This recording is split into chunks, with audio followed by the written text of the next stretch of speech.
오늘 성령의 나타나심과 하나님의 능력으로라는 제목으로 나누겠는데요. 오늘 본문 말씀 4절 말씀을 잠깐 다시 보시면요.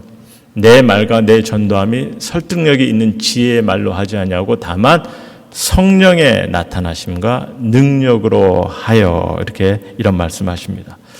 그렇다면 다만 성령의 나타나심과 능력으로는 어떤 말씀인지 우리가 성령, 하나님의 능력 하면은 사실 모두가 관심 있어 하는 말 아닙니까? 경험키를 원하고 성령 능력 경험키를 원하고 그렇죠? 어떻게 하면 경험할 수 있을까? 하지만 성령의 나타나심과 하나님의 능력은요, 이 많은 신앙인들의 기대하는, 예상하는, 예를 들어서 남다른 은사를 경험하고, 간증을 갖고, 지혜와 실력을 쌓고, 이런 것이 아니라는 거죠. 그래서 우린 이를 좀 바로 볼 필요가 있고요. 그래서 또 주님의 이 교회의 존재 이유도 좀 바로 알아가는 시간이 되었으면 합니다. 저희가 이제 고린도전서를 시작한 지 몇 주 되었는데요. 오늘은 이제 먼저 고린도서에 대한 어떤 배경을 잠깐 좀 제가 설명을 드릴까 합니다. 왜냐면 이제 일단 고린도서는요, 바울이 고린도 지역의 교회에 보낸 서신입니다.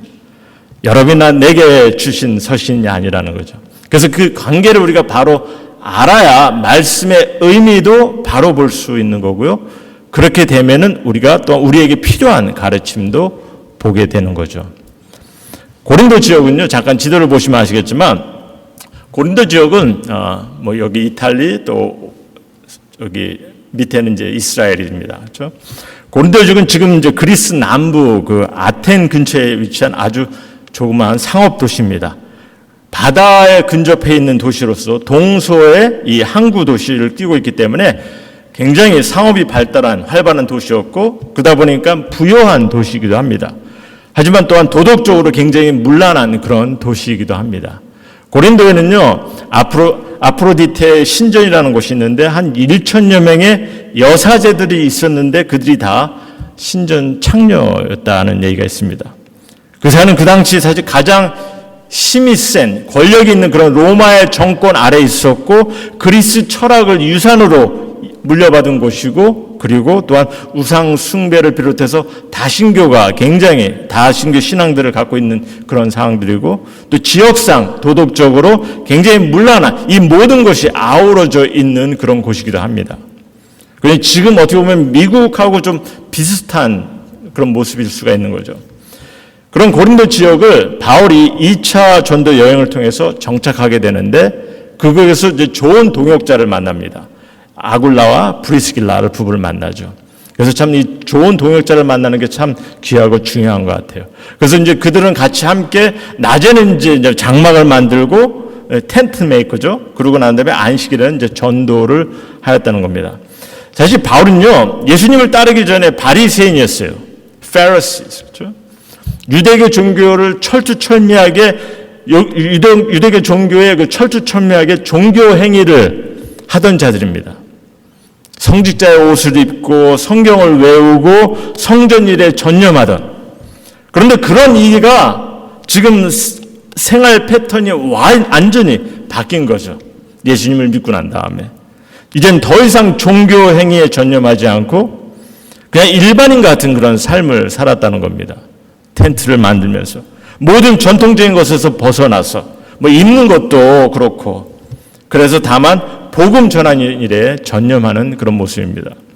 이렇게 이제 전도 사역을 힘을 쓰는데 이 마게도냐 지방에 있던 실라와 디모데가 나중에 이제 돌아와서 합세를 하게 되면서 그래서 힘을 얻고 더 크게 전도에 열중하는 그런 모습을 성경은 기록하고 있어요. 그래서 같이 합세하는 이 전도 사역을 같이 하는 이들이 있는 게 참 귀하고 중요한 것 같습니다. 근데 사실 처음에 바울은요, 유대 회당에서 복음을 전했는데 유대인들에게 많이 핍박을 받습니다. 그러다 보니까 이제 디도 유스도라는 로마인의 집에 거하면서 거기서 한 1년 반 동안 힘을 기울여서 좀 정력을 기울여서 열심히 한 결과가 이제 고린도 교회를 이제 개척하게 된 거죠. 그런데 이제 안타까운 것이 개척하고 나중에 돌아갔는데 보니까 들리는 소리가 교회 안에 분열이 있었다는 거죠. 그래서 1장에서부터 바울은요, 교회 분열을 책망하는 것을 보았습니다. 그럼 그 분열의 원인이 뭐였습니까?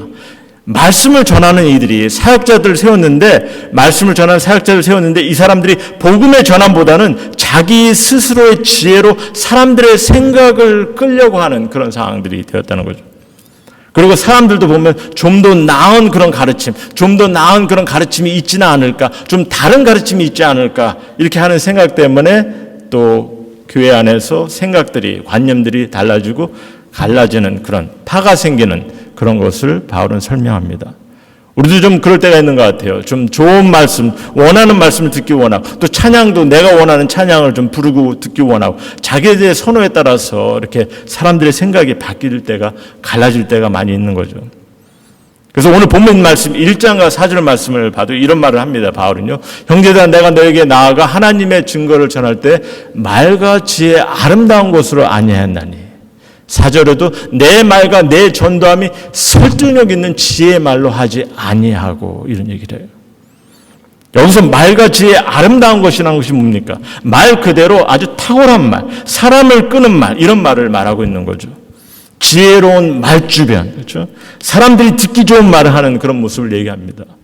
그리고 설득력 있는 지혜의 말도 보면은 또한 말 그대로 사람들의 마음에 감동을 주어서 마음을 끄는 그런 말을 얘기하는 겁니다.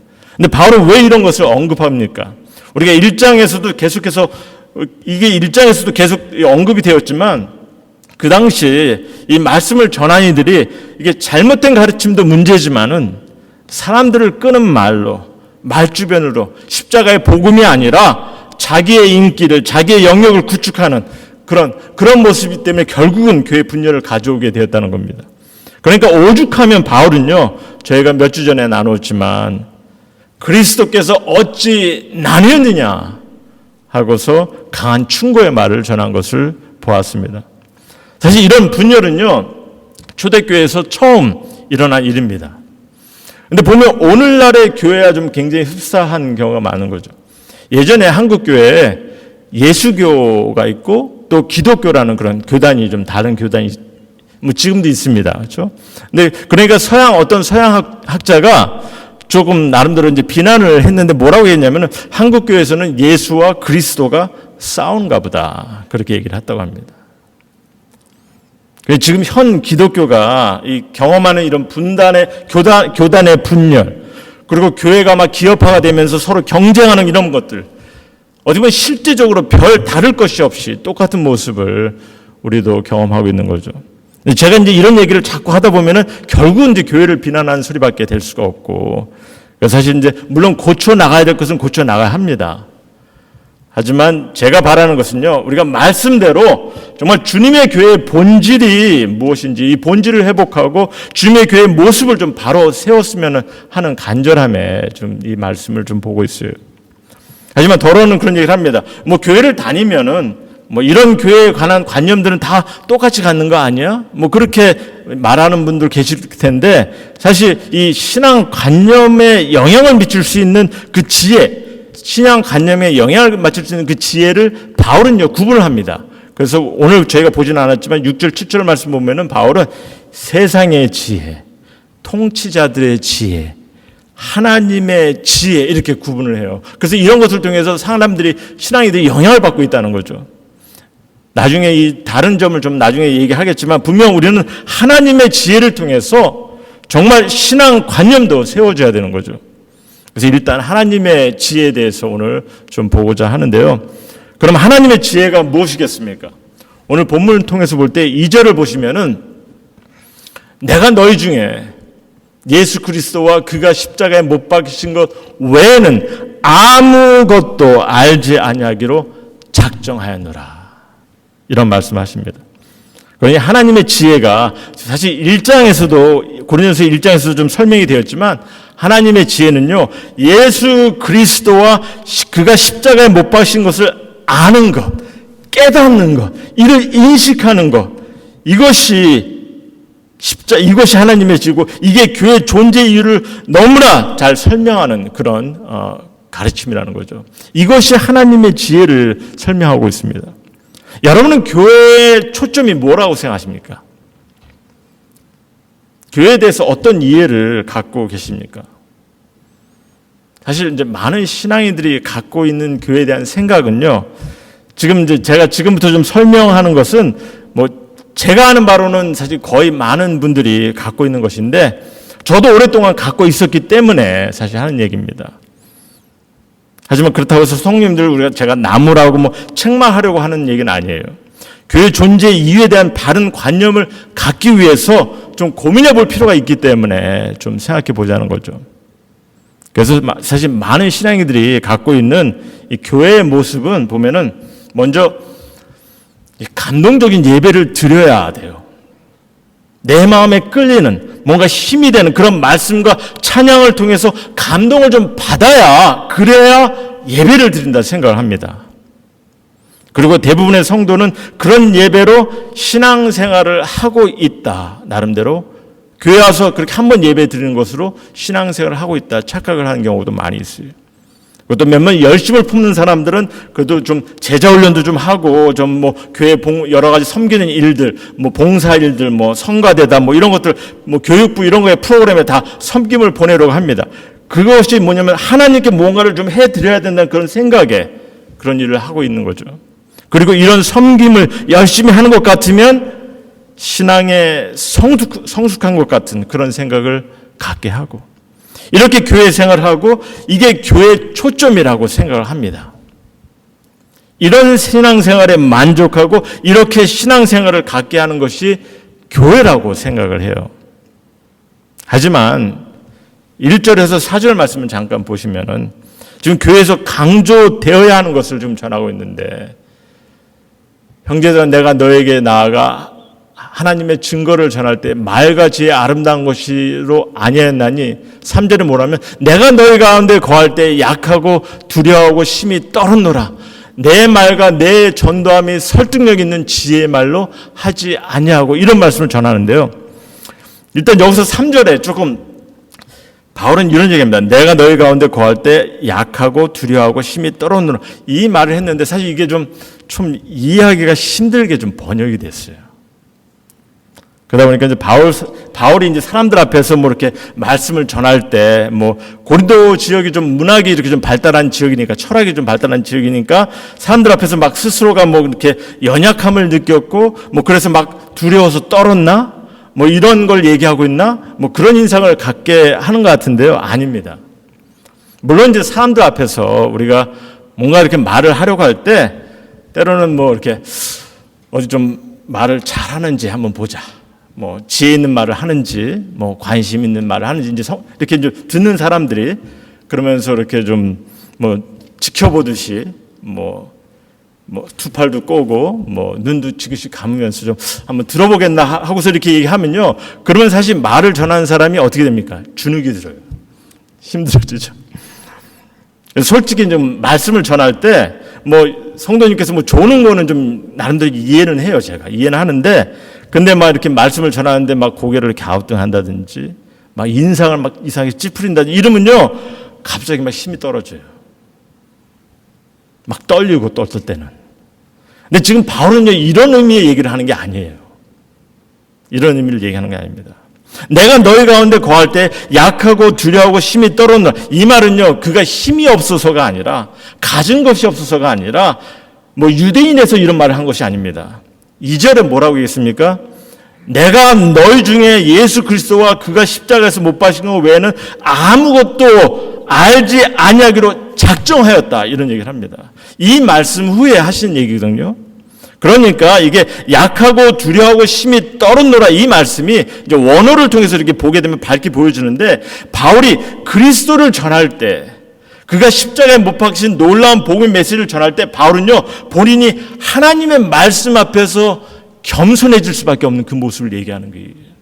그래서 고린도 후서 11장에 보면은 내가 부득불 자랑할진대 내가 약한 것을 자랑하겠다 이렇게 얘기합니다. 근데 그 약한 것을 지금 똑같은 단어로 씁니다. 여기서 하나님 말씀 앞에서 그가 약해질 수밖에 없고 그러다 보니까 스스로가 두렵고 떨리는 마음에 말씀을 붙잡고 전하는 그 모습을 얘기하고 있는 거예요.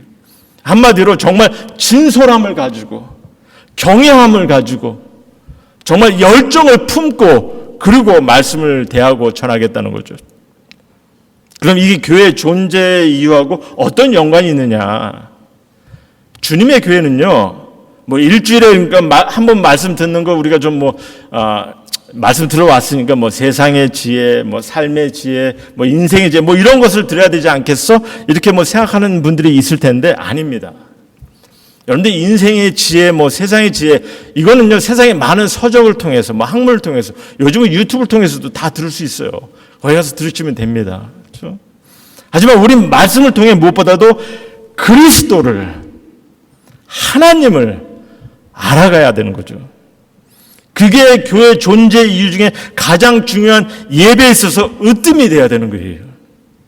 우리가 말씀을 통해서 하나님을 알아가는 거예요. 말씀을 통해서 그리스도를 알아가는 거예요. 십자가의 복음을 통해서 하나님의 은혜를 되새기는 거예요.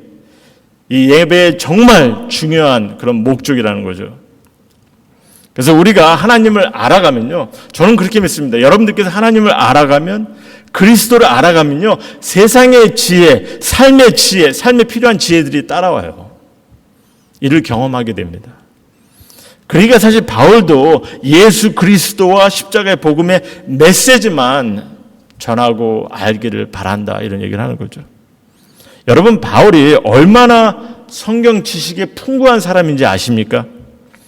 바리새인으로 그는요 당시 유대교의 그 최고 학위를 받은 사람이에요. 그러니까 나누고 싶은 것이 얼마나 많겠어요. 아는 것이 많은데 전하고 싶은 것이 얼마나 많겠냐는 거죠. 그러니 아마도 본인이 만약에 이런 것들을 다 전하는 것이 중요하다 생각했으면은 아마 말씀 공부도 엄청 했을 거예요. 교회를 개척하면서 뭐 주일학교 학생부터 모든 성도를 다 데리고 뭐 시간 나는 대로 계속 말씀 공부를 했겠죠.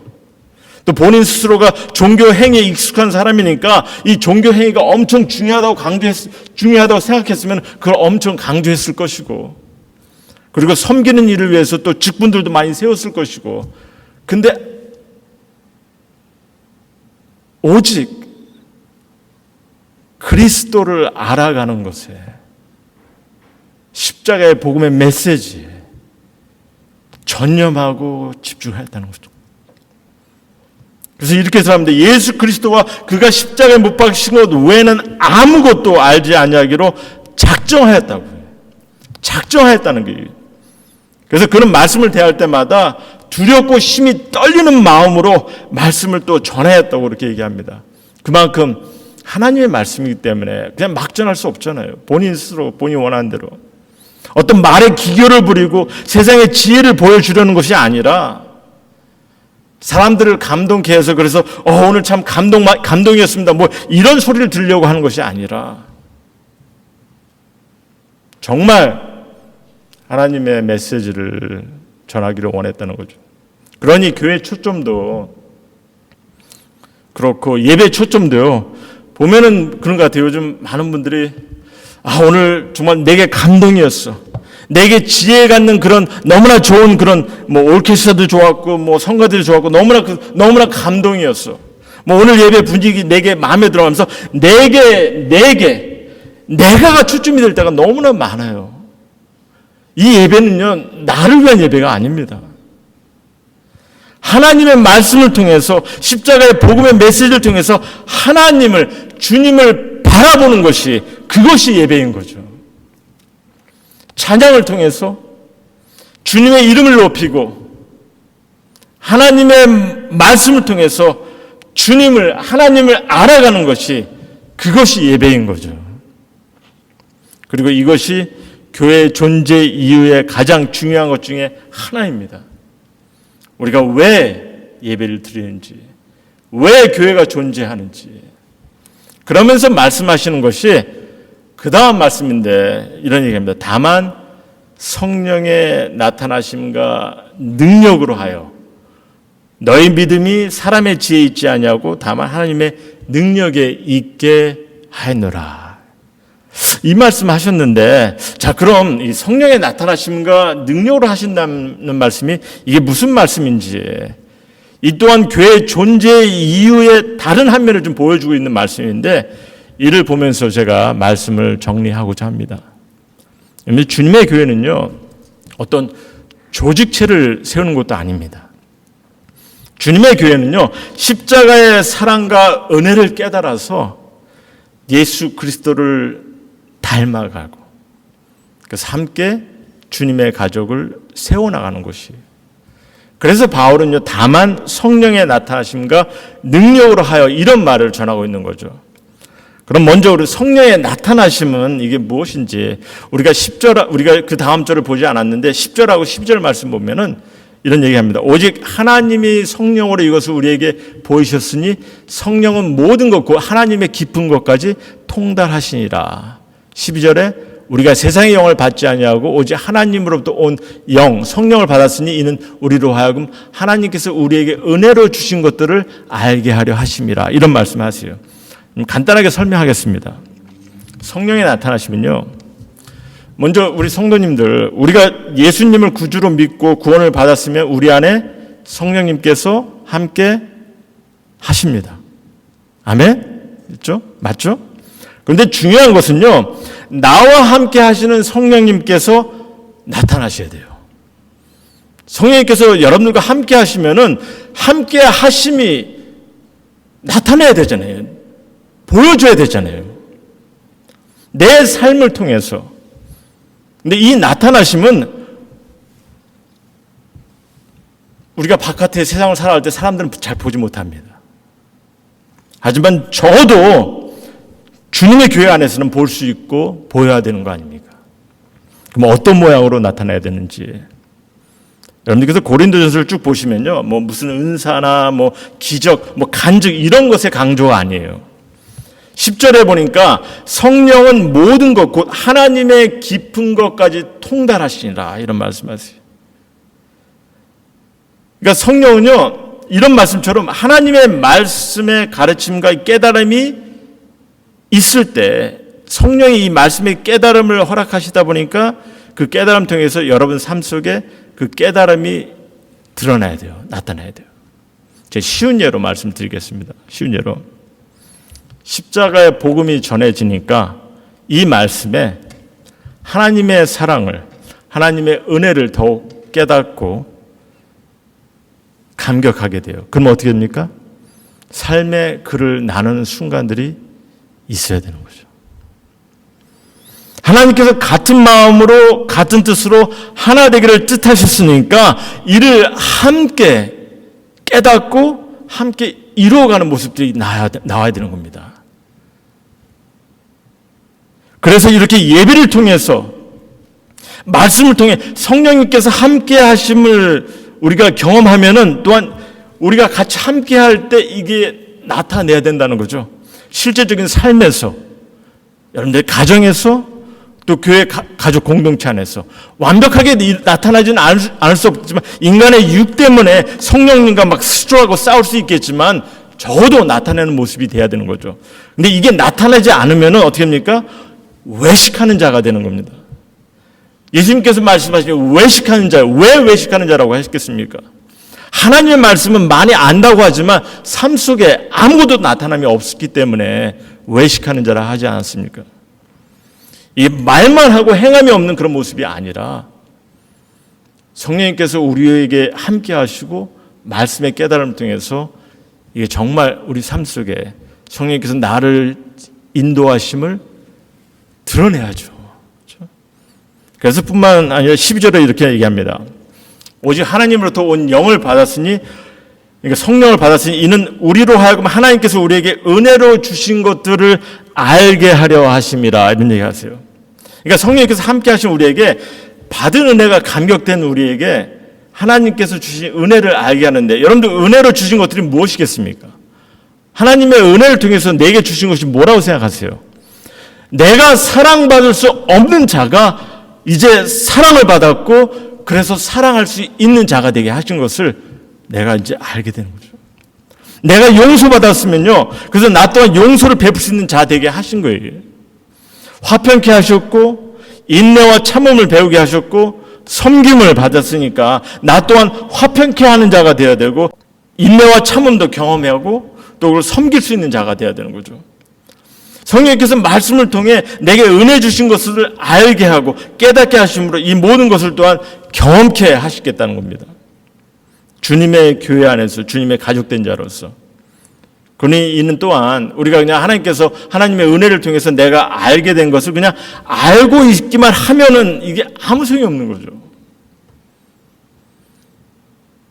정말 죽을 수밖에 없는 죄인을 용서하셔서 내가 이제 사랑할 수 있는 법을, 용서할 수 있는 것을 알게 하셨단 말이에요. 그러니 나타내야죠.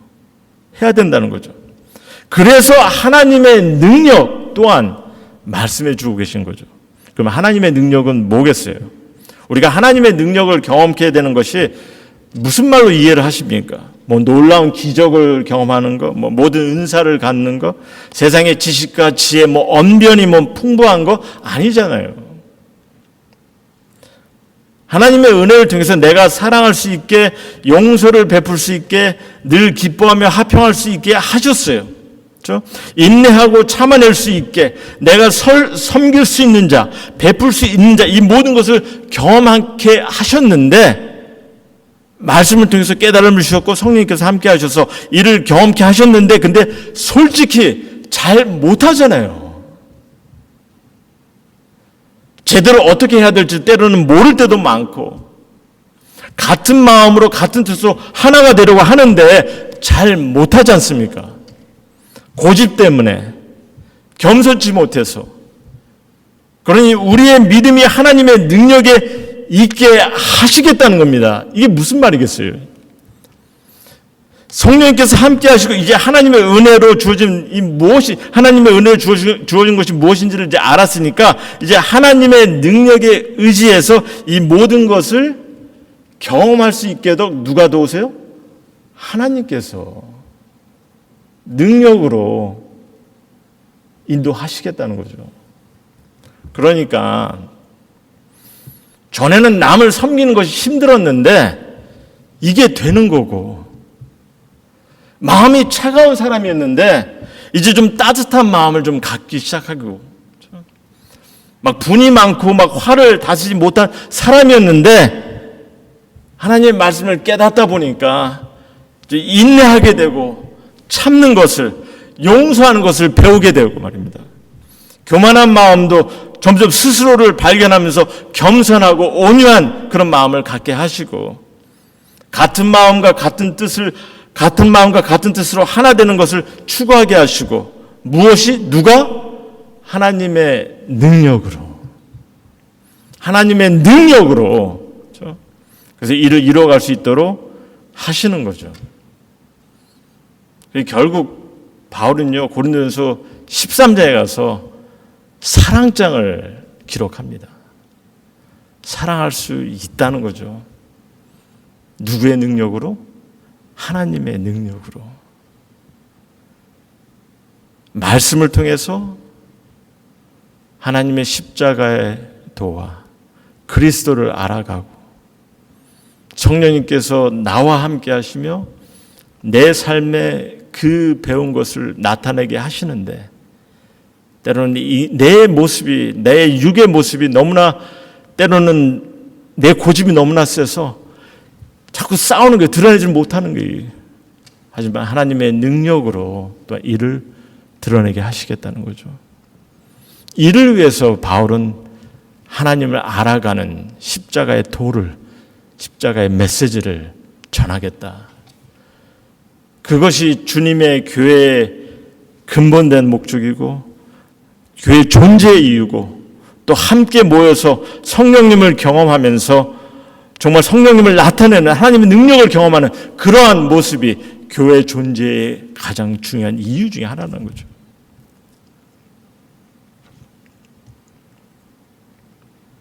수십 년 교회를 다니면서 머리만 커지면 뭐 하겠습니까? 하나님을, 주님을, 십자가의 복음을 알아가는 대로 내 안에 함께 하시는 성령님이 나타내야 합니다. 드러나야 됩니다.